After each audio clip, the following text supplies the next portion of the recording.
Before October 7th, this channel had much more variety in the type of content we used to offer. We had different shows that are no longer on, but on the Daily Objective and on the reality show, we would talk about different things in the news, different cultural aspects. And on October 7th, we stopped doing pretty much everything other than covering the war and the cultural fallout of the war. My guest today, Adam Mossoff, first time on the show, not first time on the channel, but very happy to have you here. So Adam, for those of you who don't know him, Adam is a law professor at George Mason University. And on Twitter, your activity is often you tweet about patents, you tweet about technology, and you still do that, but that was pretty much all you did on Twitter, or most of what you did Hmm. up until October 7th. And you also changed very much your online activity. Can you just briefly tell us why? And yeah. Sure. Well, first and foremost, Razi, thank you for having me on the show. It's a real delight to be here, um, and looking forward to the conversation.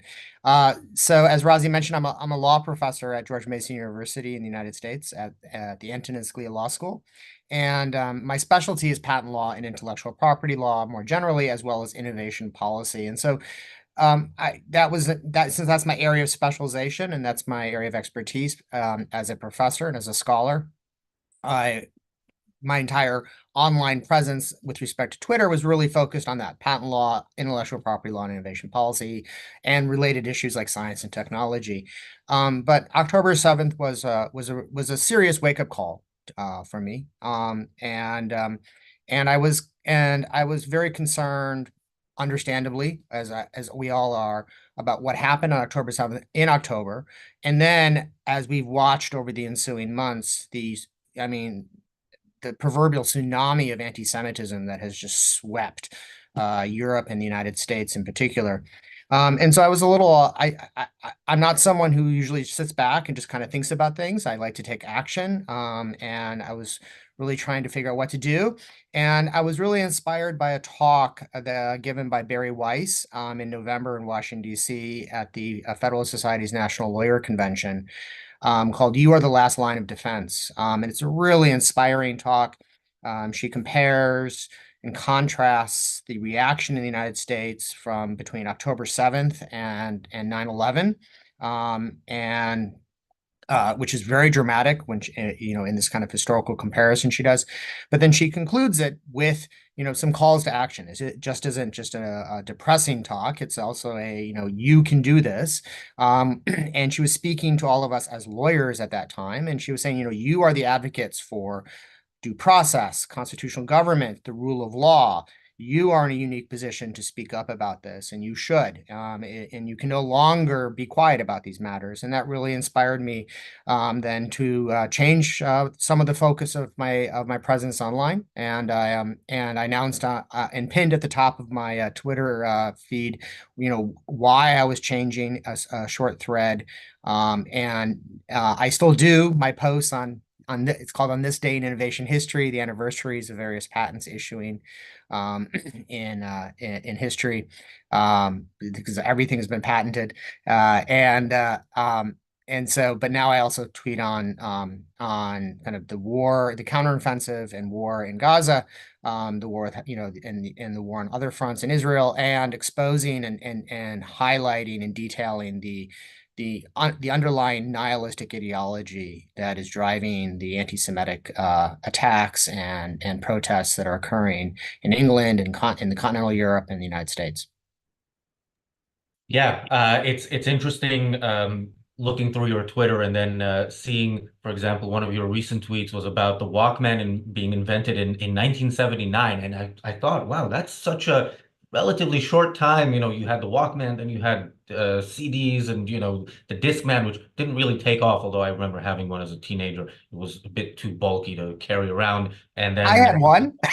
yeah, yeah, but it wasn't as convenient as the Walkman, and of course Yes. not as convenient as the iPod and everything that followed. Which you look at tweets like that, and you're really inspired about what the human mind can achieve. And then you look at where we are now culturally with respect to this war, and it is kind of depressing that yeah, humans have free will, and we can choose to innovate, or we can choose to pursue death and misery, and unfortunately, so many choose to do that and to value it. By the way, were you at that Barry Weiss talk?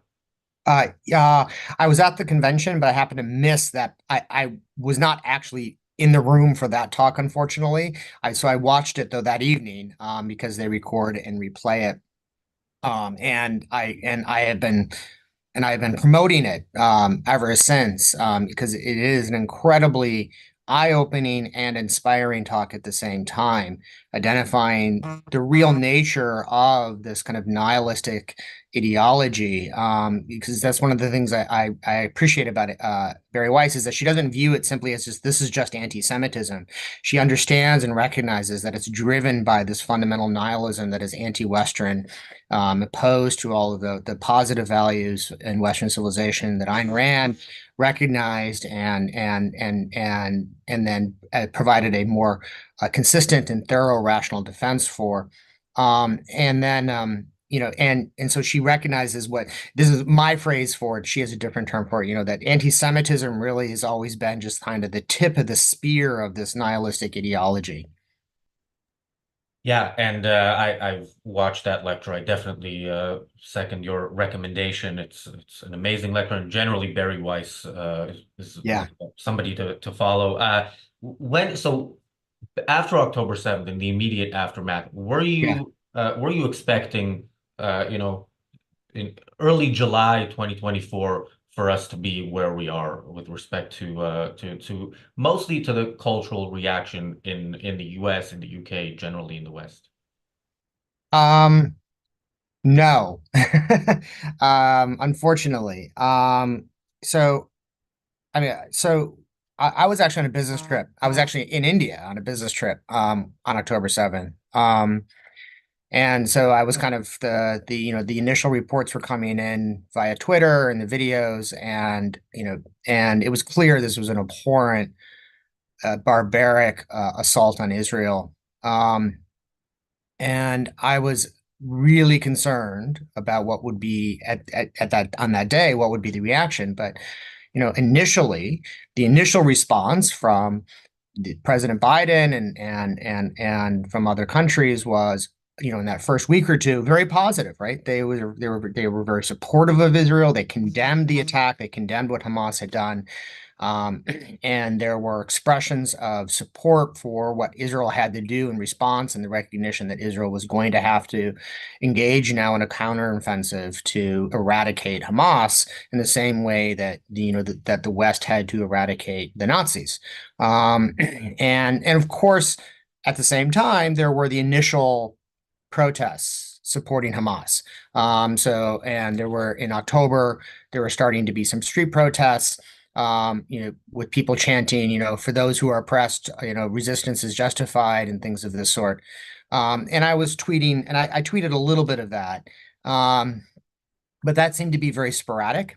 And it was largely sporadic, and concentrated in universities and periodic protests. And it wasn't until February and March that, at least in the United States, I know that things have been very bad in the UK, but in the United States, it really ramped up. And I have a theory for why that happened. I don't know if you're curious to hear that, or if so Biden was largely supportive of Israel, and was not criticizing Israel and was not attacking it or trying to undermine it. It was clear that there were people in his administration who were not supportive of Israel, like Secretary Blinken and other people in the Department of State.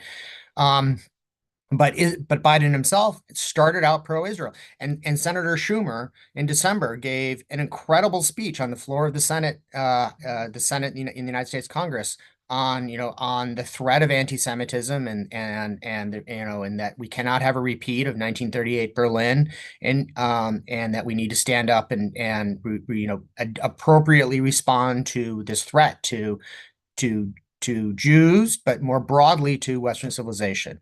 And you can identify what happened. So what happened? So this is kind of my theory.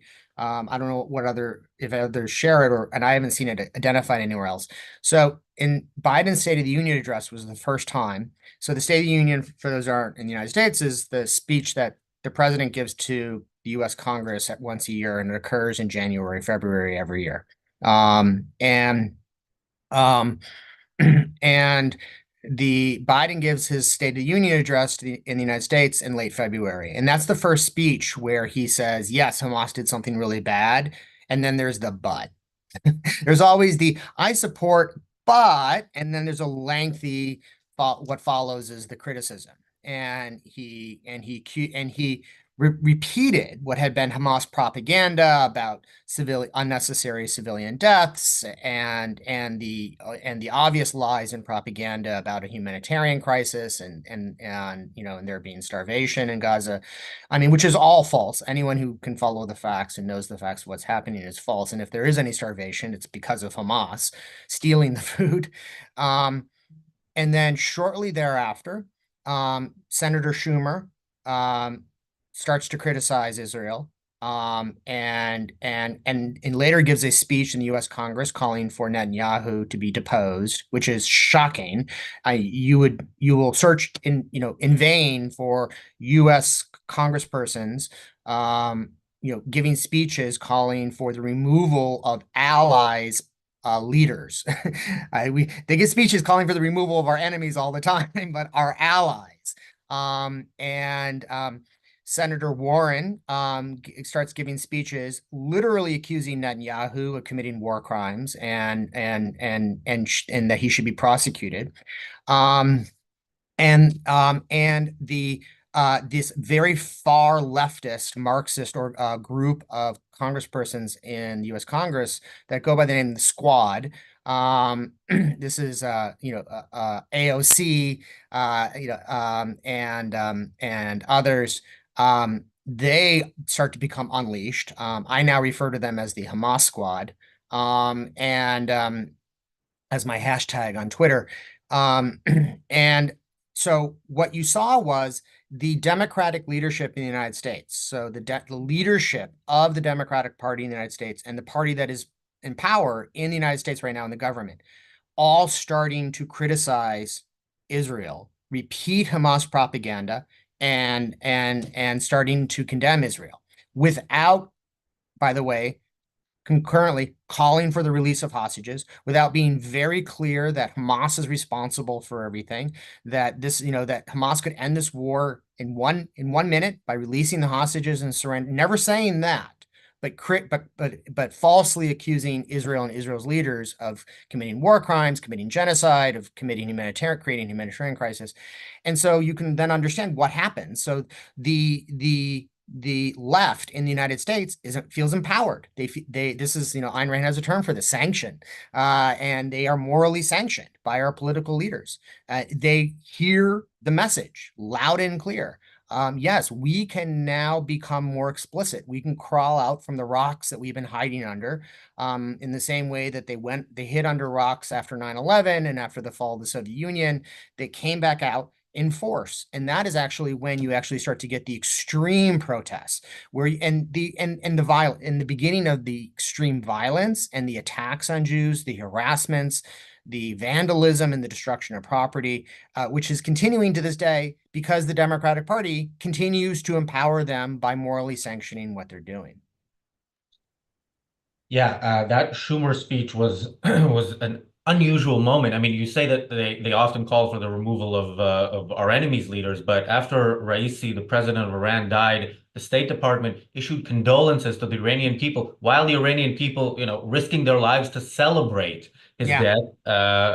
Yeah, that was, and you mentioned Blinken. Blinken said days after October 7th something like, Israel can fight this war alone if it has to, but as long as the United States is around, it will never have to. And of course, that lasted until Israel actually started its military response. And We you were on a business trip on October 7th. I was on a business trip in the US, and I saw this in the middle of the night. And I remember we did an episode while this was going on, and me and Nikos were talking, and Nikos said, Hamas, he doesn't understand why they would do this. It's definitely the end of them. And I disagreed, and I said, look, Israel is not gonna fight the way it should. And actually, I have my next question is about that, but I want to go quickly to our Yeah. super chatters. Thank you, Robert Naser. Robert says, it's interesting that in Arnold Kling's three languages model, we're discussing the conservative axis, that this is the decisive battle of the day. Thank you, Roland. Roland says, I had a Discman too. Yeah, you had to All right, you wear guys, like I have to say, you guys make me feel very old, which is okay because my students make me feel very old every year, every day I teach. I actually had a Walkman, an original Walkman that was I, sold in 1979.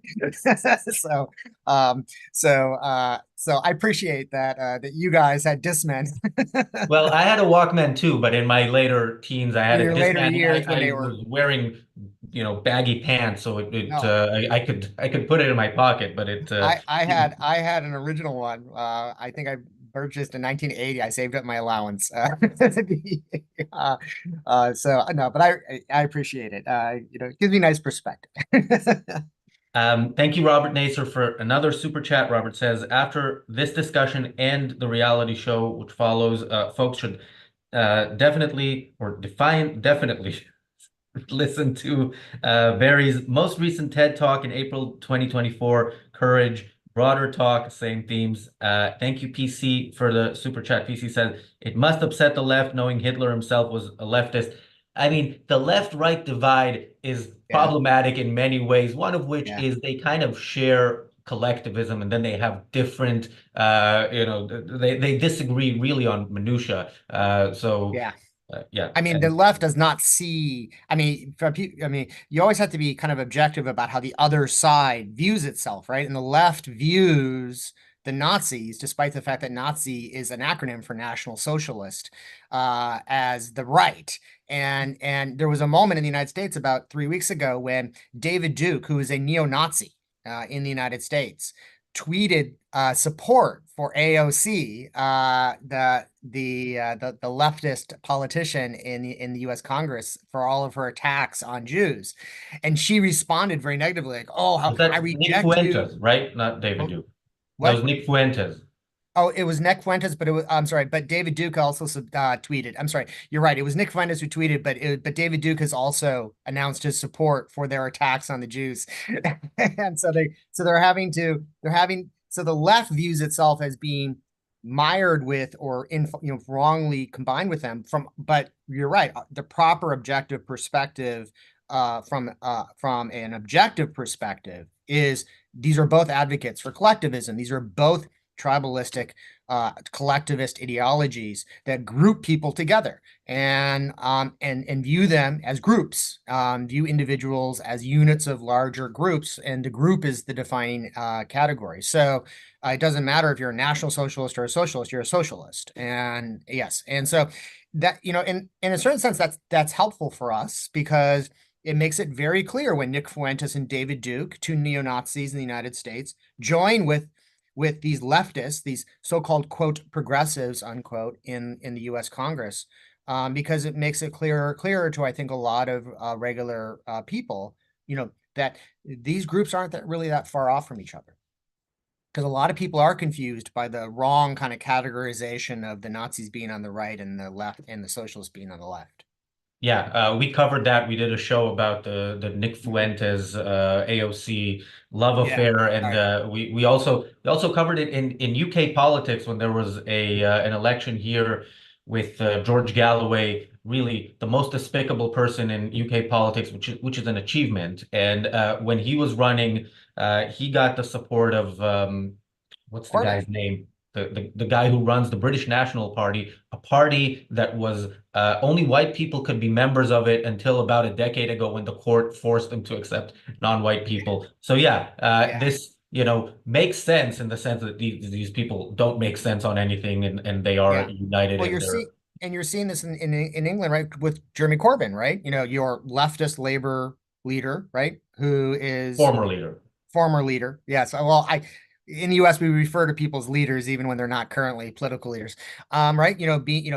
Being indistinguishable in his commentary about Israel and Jews from if you took quotes from Goebbels unattributed and put them next to quotes from Jeremy Corbyn now, and I think if you ask people which was a Nazi and which was a British politician, they would have a hard time distinguishing. They would have a hard time choosing between them. Yeah, Jeremy Corbyn, by the way, I mentioned somewhat frequently on this show. I haven't checked it in about a month, but there was a tweet by Jeremy Corbyn on October 17th of last year when the El Ali hospital incident happened. He tweeted, Israel bombed El Ali hospital, killing 500 people, which was what Hamas told the news to report, and they, of course, complied.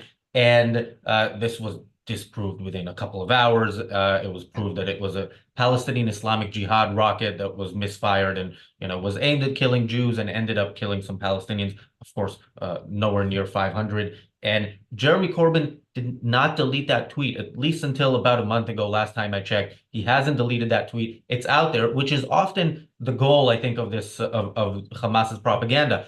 They don't expect people to believe this forever. They just want this out there right now because of the effect it will have, the immediate effect it will have, in the West. Thank you, Aviva, for the super chat.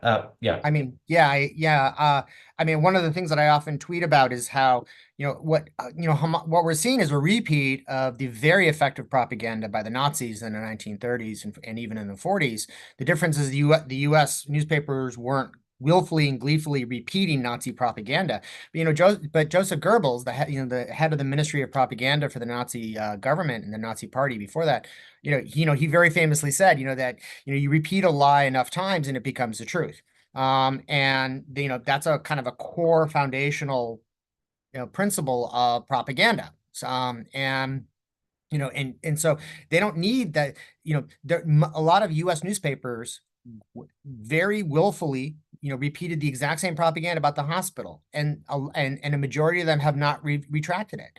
But that's okay because, so that's okay from the perspective of Hamas. They don't, even if it was retracted, it doesn't matter because then you had the attack on the propaganda about the false Israeli attack on the refugee camp in Rafah, and then you had the false propaganda about the attack on some other organization on UN UNRWA headquarters, and it just it's really bad in the United States. I know it's incredibly even worse in the UK at the moment, but from what I've seen, the newspaper is just New York Times, CNN, Washington Post just kind of repeat this stuff, without a second thought. And it really is like if in 1944 the Ministry of Propaganda for the Nazis was releasing all of these statements about U.S. 100th Air Force bombs hospital in Berlin, and that would have been on the front page of the New York Times the next day. That is literally the equivalent of that. Yeah, and you mentioned they don't always retract, but even if they do, Israel bombs hospital, kills 500 people. That's the headline. The retraction is on page 25 somewhere, days later when the protests have already happened. Thank you, Aviva, for the super chat. Thank you, Bonnie. Thank you, Jonathan. Thank you, Race, for becoming a YouTube member. Thank you, Apollo Zeus, for the super chat. Apollo asks, what's in store for the UK election episode? Well, that starts in about 6 minutes, so stay tuned to find out. Thank you, Stefan, for the super chat.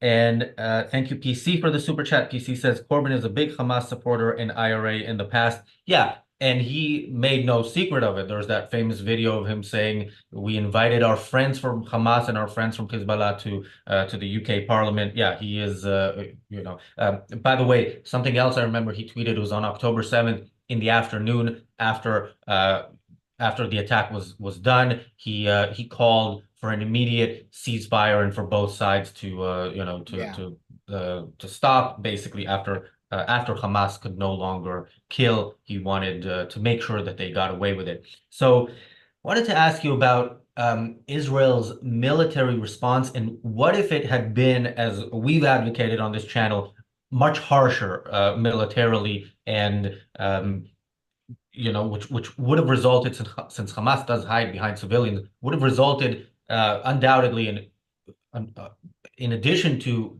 more terrorists being killed, more civilians being killed, even than the fake Hamas numbers that we hear. How how would what do you think the reaction would be? Would it be, the reaction would be as worse, worse, just like the Israeli operations worse, or would maybe people see that and say, you know what, Israel is unapologetically defending itself as opposed to apologetically somewhat defending itself? Yeah, no, that's a great question. And as a preliminary matter, I'm not a military expert. I'm not a general in the military. And so I know you know, I have opinions about what they should do, and I can talk more broadly about kind of what they are morally uh um sanctioned to do, what they have the moral right to do. But when it but you know whether they should have like just carpet bombed Rafah or not. I mean, that those are type of military decisions that that I really I think we should defer to generals and the military experts to make decisions about. But we can talk about, and what we should talk about is, well, what do they actually have the moral right to do, right? So what's the range of appropriate action that they can take? And I think it's very important to recognize that, they had the same moral right that the West had. And by the West, I mean the advocates and defenders for for Western civilization in World War II. So the United States and England, and half of France, the non-Vichy part,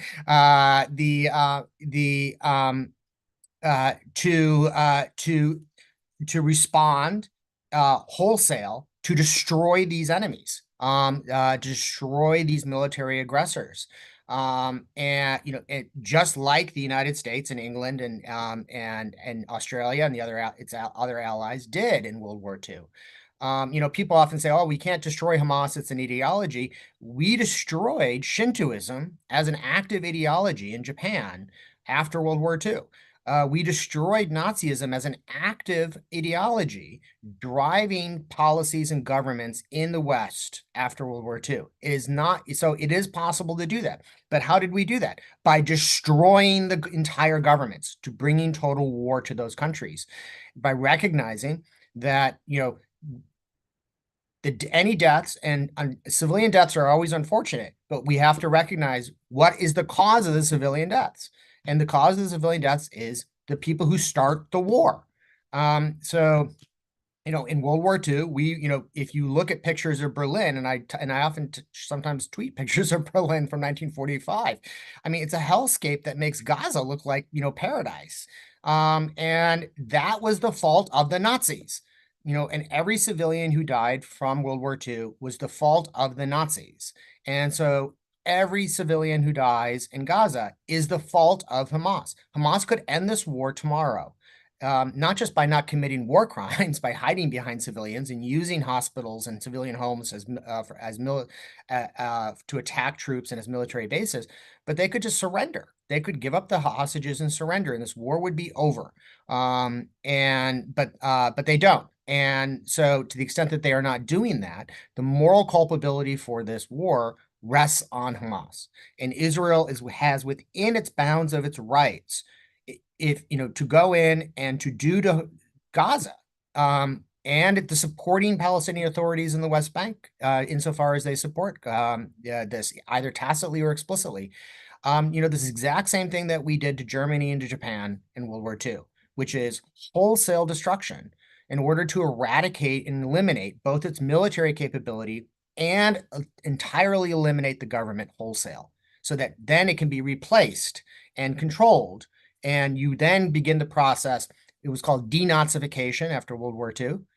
We begin the process of dehammasification, where basically Israel has to run it. I mean, the country, and control everything, in order to ensure that this ideology is not being spoon-fed to the children who are being brainwashed with this stuff from the very beginning.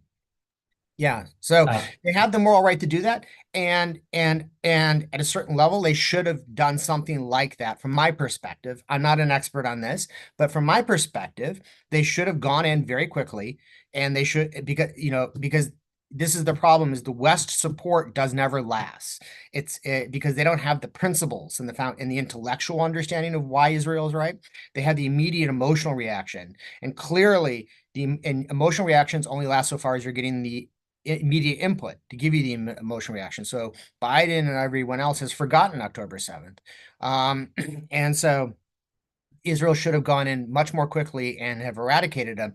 Now, I say should have, but whether they could have militarily done that or not, I don't know. I don't know if they had the true capabilities, or if that was something that was really available to them. But Donald Trump said this at the debate. He said, Israel needs to finish this and needs to finish it quickly. Aside from his other problems, he recognizes, as a supporter of Israel, that Israel needs to do this and needs to do it quickly. And the United States should stop tying Israel's hands and should allow Israel to finish the job. And that is, Netanyahu stated what the three objectives were, right? Destroy Hamas, militarily and as a government, get the hostages back, and prevent anything like from October 7th happening again. Those are three 100% moral, legitimate objectives, and those should be the objectives defining everything that they're doing from here on out. So we are out of time. We do have a couple of more super chats I'll quickly read. Thank you, Ginger, for the super chat. Ginger said, please have Adam Mossoff on again as many times as he'll accept the invite. When Adam and I sat together at the Objectivist Summer Conference and talked, I think I said pretty much what Ginger just said, but it does sound better with a super chat. Thank you. Yeah, I think Thank you we're gonna have you back very soon, right? We already have it scheduled, but we'll announce it soon. Thank you, Enric, for the super chat. Thank you, Crusader General, for the super chat. Crusader General says, Islam, which I now know means Islam, cannot be destroyed by destroying a few governments, as there are 2 billion agents roaming the earth governed by Satan. Well, I don't know who Satan is, although I've seen him in movies, but yeah, I would probably. And if I can take us a little one moment longer, right? Yes, if I'm interpreting what he's saying correctly, if I interpret what he means by Satan, he means Iran. And again, that's 100% correct, right? As long as Israel is fighting these proxy wars that have been started by Iran against Israel and the United States through Hezbollah, through the Houthis, through the Hamas, through the Palestinian Liberation Front and every other organization that they support, we're never going to end this. I mean, we have to end the states that sponsor and drive terrorism, and that is especially Iran. And again, this is an example where the Biden administration has completely abdicated all responsibility on this and is now helping Iran. They have transferred money, billions of dollars, to Iran. They've taken sanctions off of Iran. They have actually empowered and unleashed Iran to do more damage and to do more attacks. And if anything, what October 7th showed us is that if and when Iran gets the bomb, we know exactly what they're going to do. They're not going to sit on it the way Russia and other countries have. They're going to use it.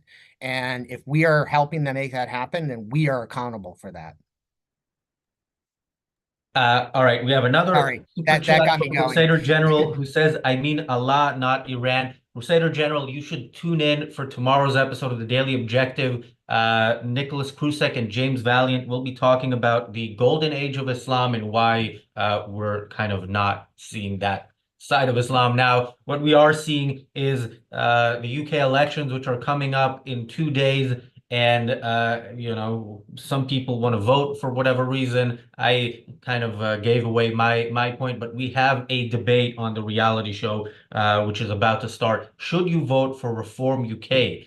My position has just been revealed. The others will reveal theirs once we go live. Thank you very much, Adam. Looking forward to having you on the channel again soon. And thanks everybody for watching. Thanks for the many super chats. The reality show starts in a couple of minutes. We'll see you there. Thank you, Razi, for the invitation. I really had a good chat.